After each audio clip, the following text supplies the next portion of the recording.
ajaran agama. Maka acara hal kayak begini, sebentar, ini ngaji jam 2, Masya Allah. Sifat manusia itu begitu kan. Manusia itu kan kalau sudah enak biasanya lupa sama yang tidak enak. Contohnya siapa? Ya contohnya orang yang dulu tidak enak sekarang enak. Jadi kalau bapak ada wakil rakyat lupa sama rakyat, itu nggak usah dimaki-maki. Kenapa? Anggota DPR itu biasanya lupa sama rakyat itu nanti setelah setahun. Bapak baru 2 menit duduk sudah lupa sama saya ini, ya kan? Ngaji sampai berapa? Jam 2. Ya sampai jam 2 duduk antem pisang, snack, roti sampai asar juga siap. Nih Pak, kalau kita lihat itu agama itu sederhana. Kalau memahami apa yang saya contohkan tadi Pak, maka orang itu kata guru saya itu bisa memahami mana yang namanya agama, mana yang namanya instrumen keagamaan. Ada agama, tapi agama ini kalau mau dikerjakan itu butuh Pak berakselerasi, harmonisasi dengan yang namanya misalnya tradisi atau budaya. Contoh, dulu Nabi Muhammad itu bayar zakat fitrah. Nanti kita nih mudah-mudahan bertemu dengan Ramadan, mudah-mudahan bisa qiyam Ramadan, bisa sempurna ibadahnya. Nanti sebelum sholat Idul Fitri selesai puasa punya kewajiban bayar zakat fitrah. Ibu bayar zakat fitrah pakai apa Bu alat bayarnya? Beras. Rasulullah kurma sama beras sama enggak? Kayaknya enggak sama. Kenapa? Beras putih, kurma hitam. Kurma segede biji salad, beras ya segede upil di hidung kita, kecil itu. Dari aspek zahirnya dia kita katakan apa itu? Beda. Maka kalau bapak bayar zakat fitrah di Brebes, bayarnya pakai beras Pak.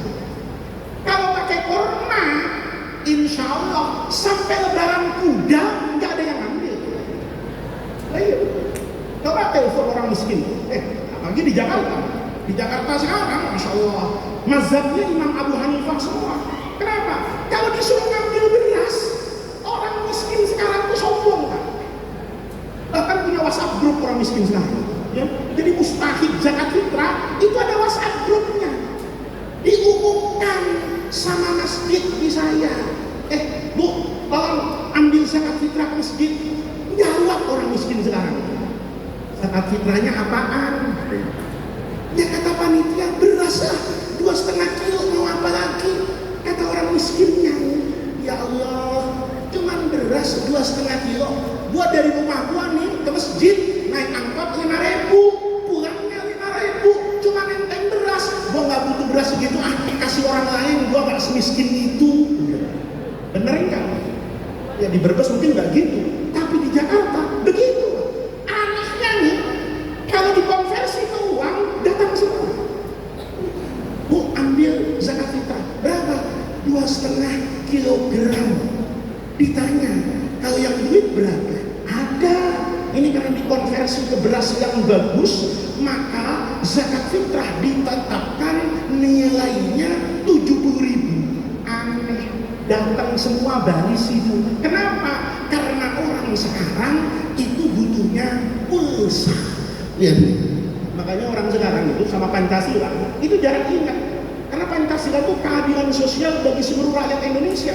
Sementara anak-anak kecil ini tidak butuh keadilan sosial, tapi butuh keadilan sinyal bagi seluruh rakyat Indonesia. Karena kadang-kadang saya kemarin Pak Polisi itu tidak tahu jalan itu. Waktu saya kesini ke Kiai Soleh Basalamah, acara haulnya Sayyid Muhammad, itu saya habis ngaji di Majenang.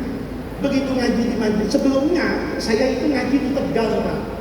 Selesai ngaji di Tegal, malamnya di Majenang, di Pemalang, malamnya di Majenang.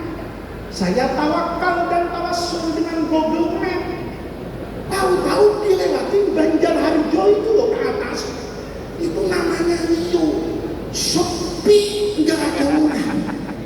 Saya kalau soal seremnya, tanjakan Sikaling di dia itu serem, tapi rame. Di situ nggak ada orang. Saya juga mikir, apa jin juga nggak ada kayaknya, saking sepinya nggak ada. Siapa yang mau digoda sama iblis di situ? Wah, nggak ada orang. Sudah hujan, lepas maghrib, handphone itu semuanya mati kan? Kenapa mati? Sinyalnya hilang. Saya bilang iya ya, pemerintah ini bukan cuma keadilan beras sekarang, karena boleh jadi kebutuhan pokok orang sekarang itu tidak selalu beras, tapi ada orang kalau sinyalnya mati hidupnya hilang. Tanya sama tukang ojek itu, gojek itu, ya, matiin sinyal sedunia itu, la haula wala quwata illa billah. Oh bapak sekarang kalau sok-sok modern, semua duitnya ada di bank, tahu-tahu listrik mati sedunia, jaringan internet terganggu, duitnya itu kayak ikan di akuarium, Pak. Bisa dilihat tapi tidak bisa diambil. Ramah jadi kemana-mana ini ya, gara-gara zakat fitrah. Zakat fitrah beda. Kenapa di Indonesia itu pakai beras? Karena makanan kita nasi. Rasulullah dulu makanannya di Madinah kurma, maka berbeda luarnya, substansinya sama.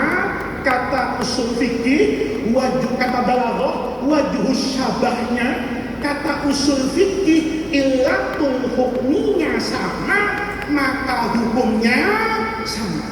Maka jangan tanya mana dalilnya zakat fitrah pakai beras, nggak ada. Yang ditanya itu dalil zakat fitrah. Kalau bapak tanya apa dalil zakat fitrah, hadisnya sekarung, tapi bayarnya pakai uang, bayarnya pakai beras, itu bukan agama, tapi instrumen keagamaan. Kalau paham gini nanti indah gitu. Saya dulu nggak paham kayak gini, Pak.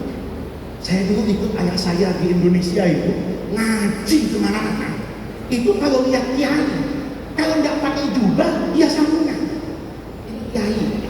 Tapi kiai sekarang enggak, ya. Banyak juga yang nggak sarungan dan nggak jubah. Tapi dulu kiai itu mesti kalau nggak jubah, sorban, pecinya kalau nggak putih, hitam, biasa, sarungan, pakai baju koko kayak gini lah. Satu ketika, saya pertama kali ke Mesir, Pak. Begitu ke Mesir, saya kaget 2 kali.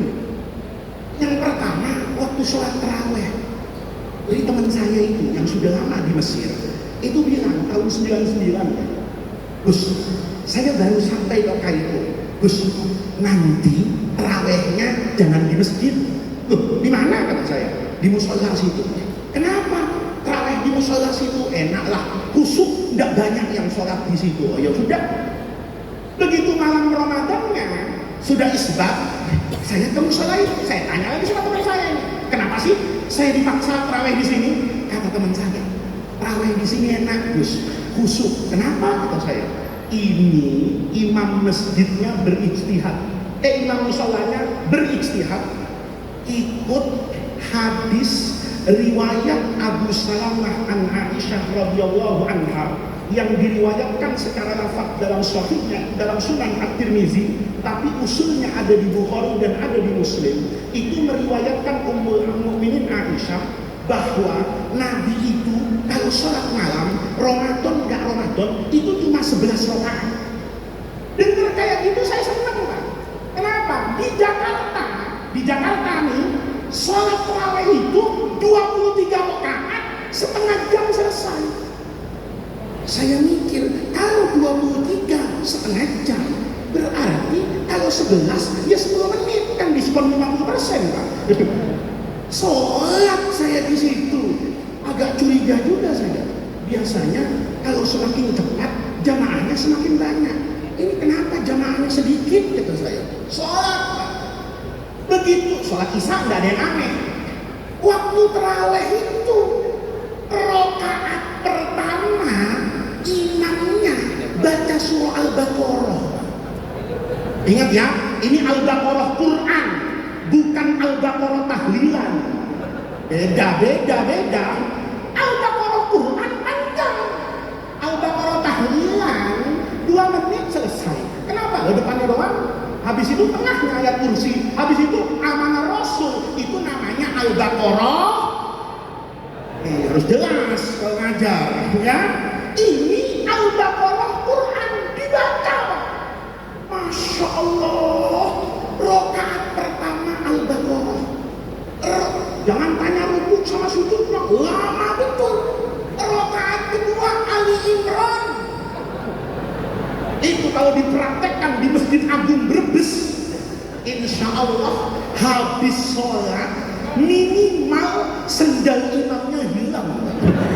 Kata orang Brebes, mampus lo bohong petin. Apa-apaan kan begitu. Saya itu sholat 2 rakaat, itu mengganggu betis saya. Saya bilang, oh, kalau hataman betisnya lebih keras dari singkong, kata saya. Lama betul, lama betul. Jangan tanya rukuknya. Saya sampai rakaat terakhir itu mikir, ini rukuk nih selama apa ya? Mau ngintip jam malu saya, mau ngitung subhana rabbiyal azim sampai lupa. Akhirnya saya mengerjakan yang kata ulama itu makruh dalam sholat walaupun baik. Apa itu? Qiraatul Quran. Bapak ngaji lah, ya. Nanti waktu rukuk baca Quran. Quran itu bagus dibaca, tapi kalau rukuk kata ulama makruh. Kenapa? Rukuk itu sama sujud tempatnya tasbih dan doa. Tapi kalau saya penasaran, enggak apa-apa lah. Oh, pahala udah banyak Al-Baqarah sama Al-Imran gitu saya. Saya kemudian baca Quran. Saya nyoba surah yang paling mengerikan buat saya waktu kecil itu An-Naba, Amma Yatasaalun. Saya baca begitu Allahu Akbar, saya baca Subhana Rabbiyal Azim 3 kali. Habis itu saya baca Amma Yatasaalun sampai selesai, belum i'tidal. Tahu begini kata saya terawih bawa parang kocok kata saya. Masya Allah, yang namanya betis sama pinggang itu Pak. Selesai, itu saya belum gemuk kayak begini. Saya kretekin itu Pak. Mungkin kalau kreteknya di Brebes kedengeran Pak sampai Cirebon itu. Kenapa? Masya Allah, badan kayak kaku gitu. Biasa. Setelah selesai, teman saya itu bilang, Gus, besok datang sini lagi ya. Oh iya, insya Allah kata saya. Ya kalau nggak datang kan namanya saya kapok Pak. Masa dia kapok dari sholat? Datang saya. Hari ketiga, saya datang lagi. Nah, ketiga ini muncul masalah. Kenapa? Imamnya nggak datang. Imam yang biasa mimpin ini nggak datang. Kan nggak ada handphone tahun itu. Nggak ada handphone, nggak ada apa-apa. Nyari telepon umum, pengurusnya itu nelpon, diangkat sama istrinya. Imam sakit. Masya Allah, dengar imam sakit, makmumnya bingung. Kenapa? Ini rokaatnya rokaat panjang. Kalau di Brebes nggak bingung, karena hampir mayoritas musola dan masjid di Brebes imamnya itu imam madhab dorong. Bapak tahu imam madhab dorong itu biasanya yang paling depan di depan mihrab itu didorong untuk jadi. Makanya kalau ada orang masuk masjid itu nggak cepet-cepet ke depan, itu takut didorong Pak. Kenapa? Itu biasa masjid yang nggak punya imam. Dia lihat dulu nih, ini masjid ada imamnya nggak? Kalau ada imamnya, tenang dia masuk. Kalau imamnya nggak ada, mana gua udah sorbanan, udah tampang kiai, tapi tajwid mahrab berantakan. Bahaya nih kalau mah hilang nanti kebaca jemaah. Itu biasanya ngumpet di belakang. Kalau di sini tenang, kenapa? Imamnya madhab dorong, dan yang didorong biasanya mau. Kenapa? Rokaat pertama inna a'toina, rokaat kedua ngaku semua kan pelakunya ini. Coba saya belum aneh ini, saya ceramah se-Indonesia, saya cuma bilang rokaat pertama inna a'toina,